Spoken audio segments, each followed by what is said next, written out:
For 28 years, he searched every database, every website, every adoption form. He'd given up hope. Then Steve Harvey asked him one question on Family Feud, and his answer stopped the show. Because the woman he'd been searching for his entire life was standing 15 feet away, competing against him. Neither of them knew. It was Thursday, October 12th, 2023, at the Family Feud studios in Atlanta, Georgia. The morning had started like any other. Two families preparing backstage, production assistants running through last-minute details, and Steve Harvey doing his trademark warm-up with the live audience.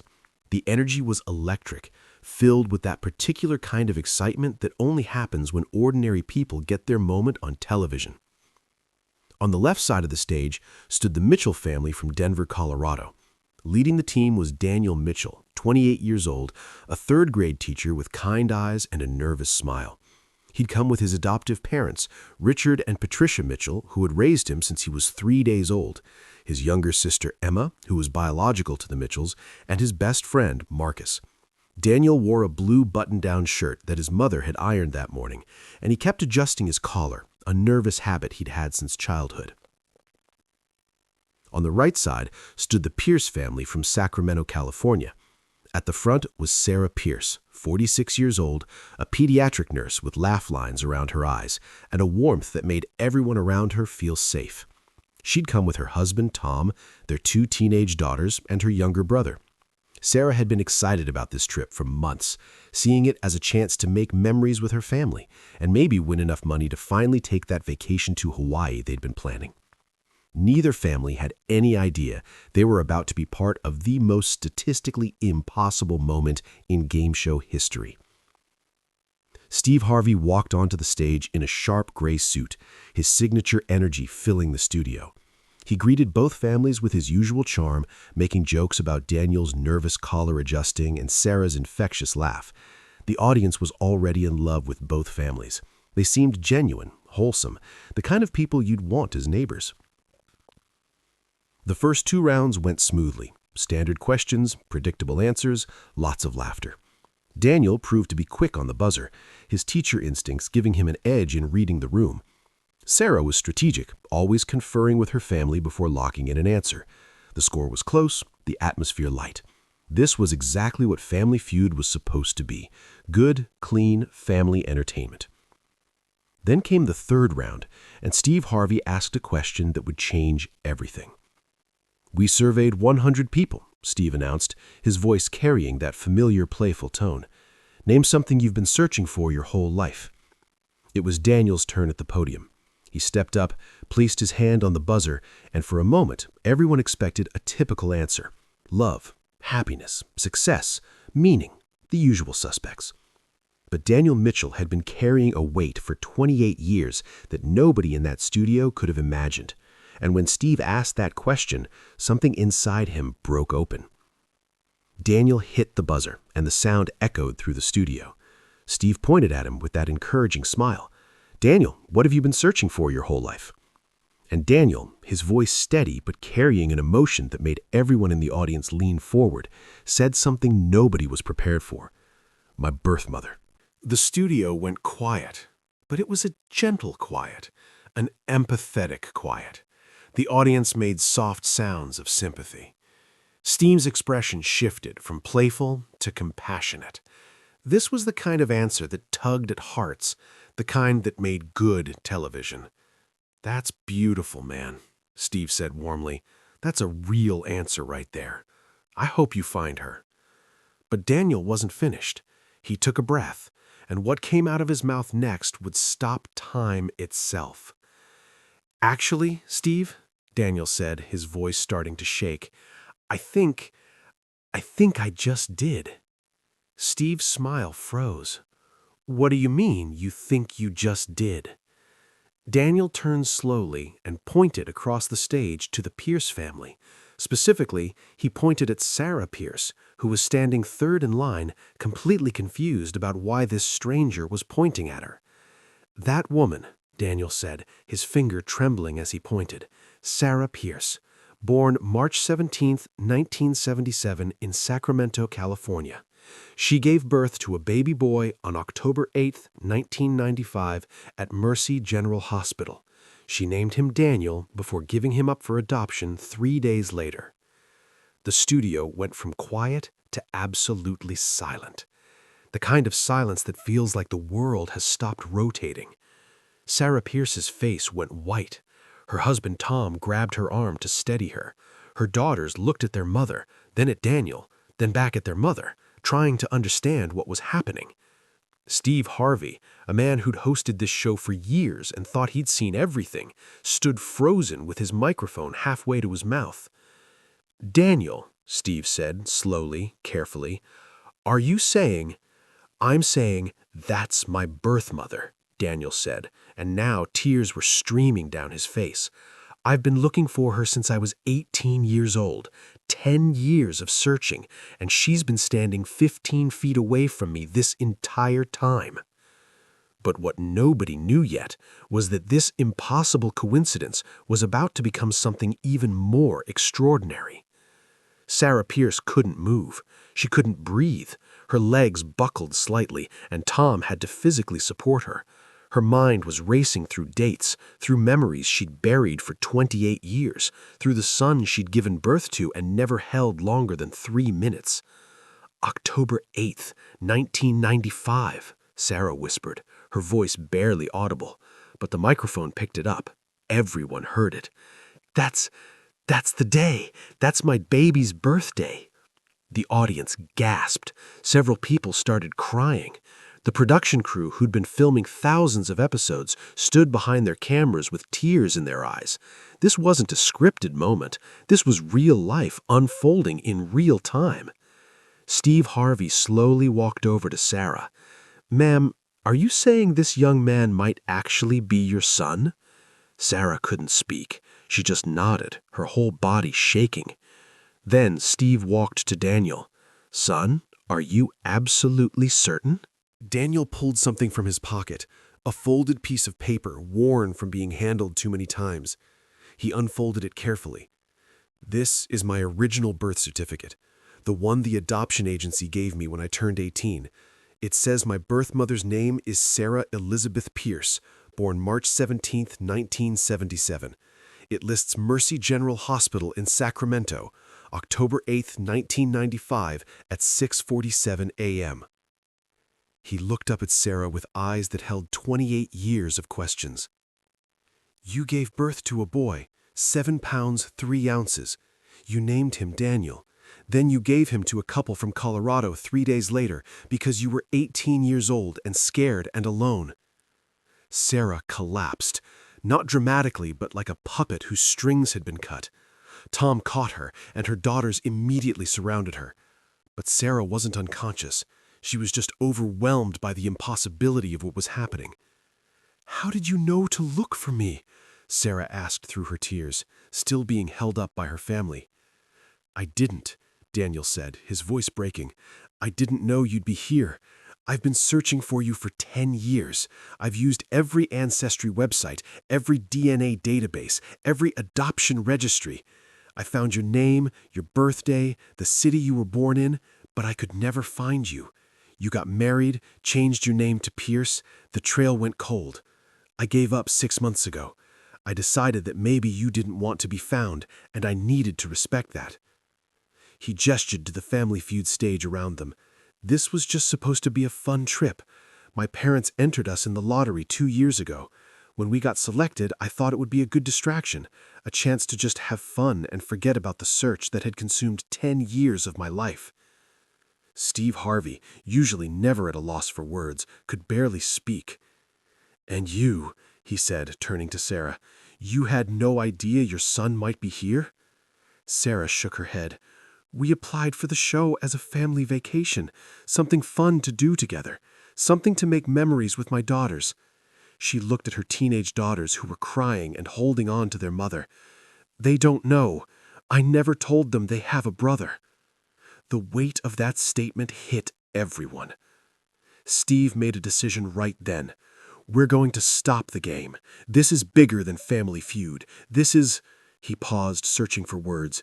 This is one of those moments where God or the universe or whatever you believe in just reaches down and rearranges reality. He gestured to both families. Everyone stay where you are. Nobody moves. We need to figure out if this is really what we think it is. A producer rushed onto the stage with a chair for Sarah, who was still shaking. Daniel stood at his podium, tears streaming down his face, not moving, barely breathing. The two families, the Mitchell family and the Pierce family, stood separated by 15 feet of stage that might as well have been the Grand Canyon.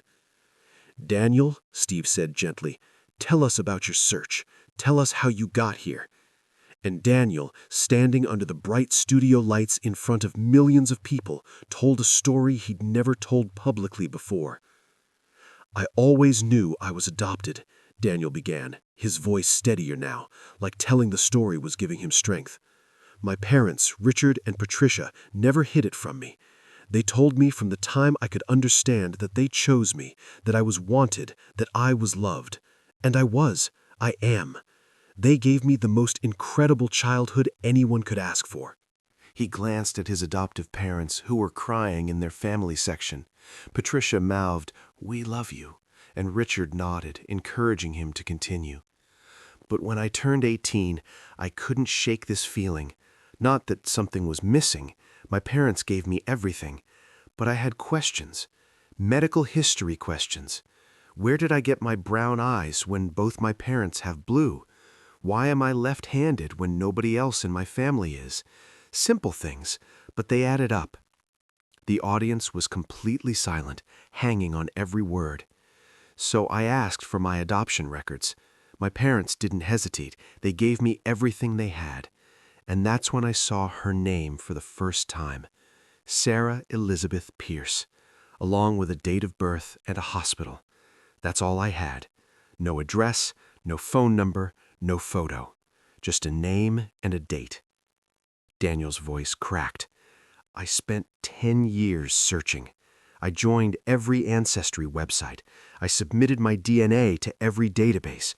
I hired a private investigator who took $3,000 and found nothing. I joined adoption reunion groups on Facebook, posted in forums, reached out to hospitals. I found 12 different Sarah Pierces born on that date, and none of them were her." He looked directly at Sarah now. "I imagined you 1,000 times. I wondered if you thought about me, if you regretted giving me away, if you'd started another family and forgotten about me. I wondered if you were alive. I wondered if you'd want to meet me if I ever found you." Sarah was sobbing openly now, her whole body shaking. "6 months ago, I stopped searching. Not because I stopped wanting to find you, but because I realized I was letting the search consume my life. I'm a teacher. I have students who need me. I have a family who loves me. I have a life to live. And I thought maybe the healthiest thing I could do was accept that some questions don't get answered." He smiled through his tears. "And then Steve Harvey asked me what I've been searching for my whole life, and the answer came out before I could stop it. And when I looked across the stage and saw your name tag, Sarah Pierce, Sacramento, California, I just knew. I don't know how, but I knew." Steve turned to Sarah. "What about you? Tell us your side." Sarah took several deep breaths, trying to compose herself enough to speak. When she finally did, her voice was small and broken. "I was 18 years old, a freshman in college. I got pregnant by my boyfriend, who left the second I told him. My parents were furious. They were deeply religious, and I'd embarrassed them. They gave me 2 choices: have an abortion or give the baby up for adoption. They wouldn't support me keeping him." She closed her eyes, and tears streamed down her face.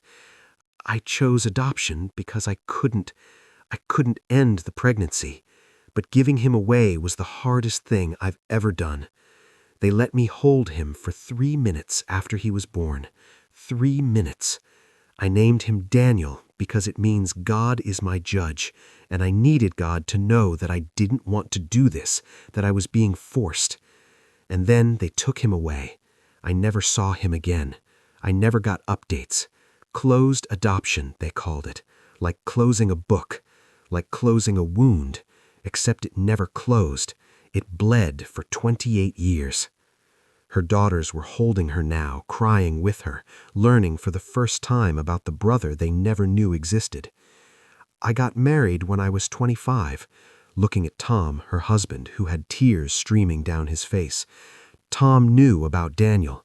I told him on our third date because I couldn't marry someone without them knowing the biggest secret I carried. And Tom never judged me. He just held me when I cried every year on October 8th. Tom squeezed her hand. "We had 2 daughters," Sarah said, smiling through tears at her girls. "And I loved them more than life itself, but there was always a piece of me missing, always a first child I'd never see grow up. I wondered about him every single day, what he looked like, if he was happy, if he hated me for giving him away." She looked at Daniel with an expression of such raw pain and hope that half the audience started sobbing. "I never searched for you," Sarah admitted, her voice filled with guilt. "Not because I didn't want to find you, but because I was terrified. Terrified you'd reject me. Terrified you'd hate me. Terrified I'd ruin your life by showing up after abandoning you." "You didn't abandon me," Daniel said immediately, his voice strong. "You gave me life. You gave me to parents who loved me. You made an impossible choice in an impossible situation. You were 18 years old and alone. You did what you thought was best for me." And that's when it happened.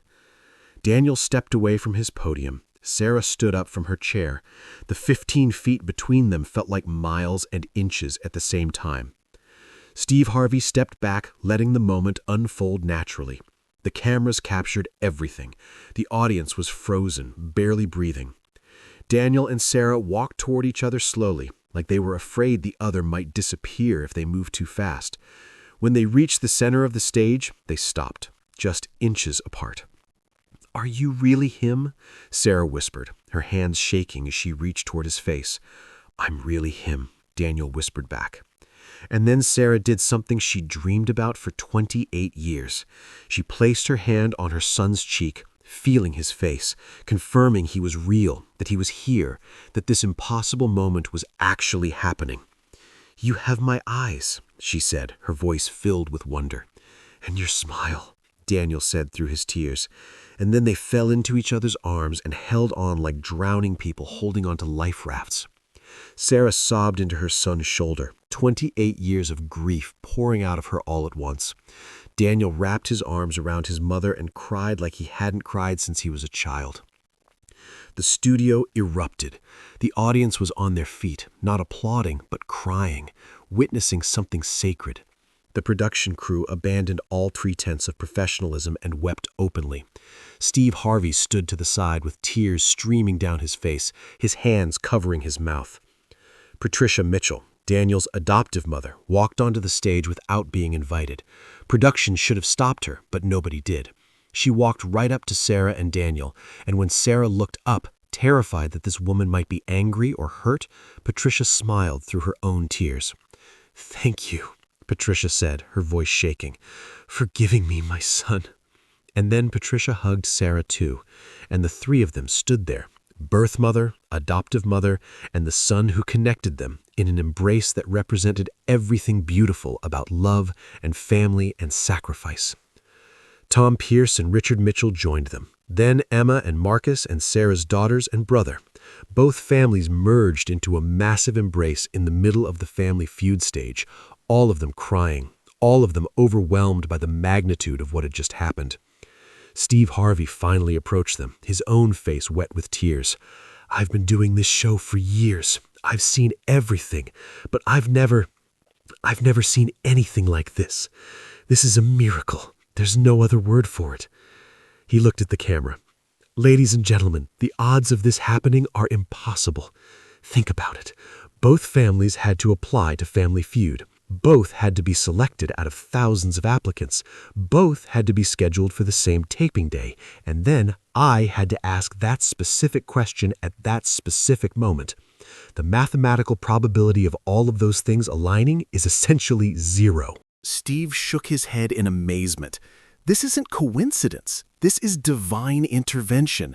This is the universe saying these two people need to find each other, and I'm going to move heaven and earth to make it happen. He addressed Daniel and Sarah directly.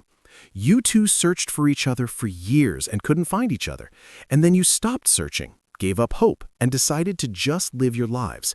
And that's exactly when the universe brought you together, because sometimes we find what we're looking for the moment we stop looking. A producer approached Steve and whispered something. Steve nodded. Okay, here's what's going to happen, Steve announced. We're obviously not finishing this game today. This is bigger than a game show. But what we are going to do is take care of both families. The Mitchell family and the Pierce family are both going to receive the grand prize, $20,000 each, because if anyone deserves it, it's you. The audience erupted in applause. And, Steve continued, we're flying both families back here in 3 months for a special reunion episode. We're going to sit down, all of us, and talk about what happened after today. We're going to follow this story because this story matters. This story gives hope to every adopted child searching for their birth parents and every birth parent wondering what happened to the child they gave up. He looked at Daniel and Sarah, who were still holding each other. Your story isn't ending today. It's just beginning. What happened in the following months would become part of Family Feud legend. The episode never aired in its original game show format. Instead, ABC released it as a 2-hour special titled The Search Ends, A Family Feud Miracle, that aired during primetime 3 weeks later. It drew 47 million viewers, making it the most-watched non-sports program of the year. The special included extended footage from the taping, interviews with both families, and DNA test results that confirmed with 99.9% certainty that Daniel Mitchell was indeed Sarah Pierce's biological son. But more importantly, it documented the 3 months that followed that day in the studio. Daniel and Sarah spent hours on FaceTime every day, making up for 28 years of missed conversations. They discovered they both loved teaching. Daniel taught 3rd grade, Sarah trained new nurses. They both were left-handed. They both had the same laugh. They both cried during sad movies and got irrationally excited about thunderstorms. Sarah's daughters, Emma and Sophia, embraced their older brother immediately. They created a group chat called the Pierce-Mitchell Siblings and texted constantly. Emma, the older one, told reporters, "I always wanted an older brother. I just didn't know I already had one." Tom Pierce and Richard Mitchell became close friends, bonding over their share of experience of loving the same young man. Patricia and Sarah developed a relationship that defied all expectations, 2 mothers connected by one son, supporting each other instead of competing. The reunion special 3 months later showed all of this. It showed Daniel visiting Sacramento for the first time and seeing the hospital where he was born. It showed Sarah visiting Denver and meeting Daniel's childhood friends. It showed both families celebrating Thanksgiving together, with Daniel sitting between both mothers holding both their hands. But the most powerful moment came when Steve Harvey asked Daniel a question. If you could go back in time and change anything, would you? Daniel thought for a long moment. No, he finally said, because everything that happened made me who I am. Sarah gave me life, but Richard and Patricia gave me a childhood full of love. I wouldn't trade that, and Sarah got to build her own life, to become the incredible woman and mother she is today. If everything had been different, we'd be different people. Maybe we wouldn't appreciate this reunion as much as we do right now. He looked at both sets of parents. I'm not choosing between families. I'm gaining family. I went from having 2 parents and 1 sister to having 4 parents and 3 sisters. How many people get to say that? Sarah added, and I spent 28 years believing I'd failed as a mother because I gave him away. But now I see that I didn't fail. I made the most selfless choice a mother can make. I put his needs above my own wants. That's not failure. That's love. The special ended with both families standing together on the Family Feud stage one more time. Steve asked each of them to share one word that described what they'd learned. Forgiveness, Sarah said. Grace, Patricia added. Family, Daniel said. Miracles, Richard concluded. Impossible coincidences, Tom said with a smile. Hope, Emma and Sophia said together. Love, Marcus finished. Steve had the last word. What happened here proves something I've always believed. We're all connected in ways we can't see. We're all part of a bigger story. And sometimes, just sometimes, that story gives us an ending so beautiful it feels like fiction. But this isn't fiction. This is real life reminding us that hope is never wasted, love always finds a way, and family isn't just about blood. It's about hearts that choose each other. He looked directly at the camera. If you're searching for someone, don't give up. If you're hoping for a miracle, keep believing. Because Daniel and Sarah's story proves that the universe is still in the business of making impossible things happen. The special ended with footage of both families leaving the studio together, Daniel walking between both mothers, everyone laughing and talking and being family. The impact rippled across the world. Adoption agencies reported a 400% increase in birth parents registering with reunion databases. Adopted children who had given up their searches renewed their efforts. Support groups for birth mothers and adoptees exploded with new members. The special sparked legislation in 12 states to open sealed adoption records, allowing adoptees access to their birth information. Sarah Pierce testified before California's state legislature, sharing her story and advocating for adoptee rights. Daniel and Sarah co-wrote a book titled 15 Feet Apart, a 28-year search ending in the most unlikely place, which became a New York Times bestseller and was optioned for a feature film. But most importantly, their story gave hope to millions of people navigating the complicated emotions of adoption, the birth parents carrying guilt, the adoptees searching for identity, the adoptive parents sometimes feeling threatened by reunion. You can love more than one family, Daniel said in interviews. Love isn't a finite resource. It multiplies. The more people you let in, the more love there is. 2 years after that day on Family Feud, both families gathered again, this time for Daniel's wedding. His biological mother and adoptive mother both walked him down the aisle. His 3 sisters were bridesmaids. Both fathers gave speeches. Tom Pierce and Richard Mitchell sat side by side, both crying, both proud, both grateful for the impossible journey that brought them all together. Steve Harvey officiated the wedding, because of course he did. When I asked Daniel what he'd been searching for his whole life, Steve said during the ceremony, I thought I was asking a game show question. I had no idea I was asking the question that would change multiple lives forever. But that's the power of truth. When we're brave enough to name what we're really searching for, the universe has a way of delivering it, usually in the most unexpected way imaginable. He smiled at Daniel and his bride. Daniel found his birth mother. But more than that, he found proof that love transcends biology, that family is both who raises us and who gave us life, and that the best endings are the ones we never could have written ourselves. If this story touched your heart, share it with someone who needs to believe in miracles.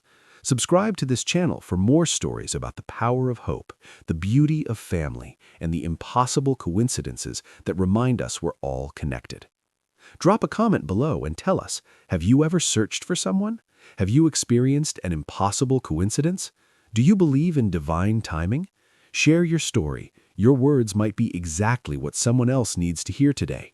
Because Daniel and Sarah's story proves that it's never too late, that love doesn't expire, that families can be found and formed and healed at any moment, and that sometimes the thing you've been searching for your whole life is standing 15 feet away, just waiting for the right question to bring you together.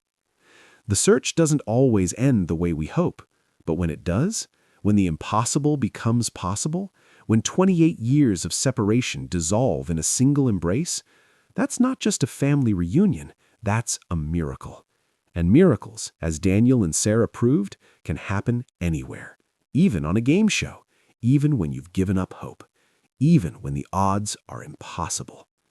Keep searching, keep hoping, keep believing, because your miracle might be just 15 feet away.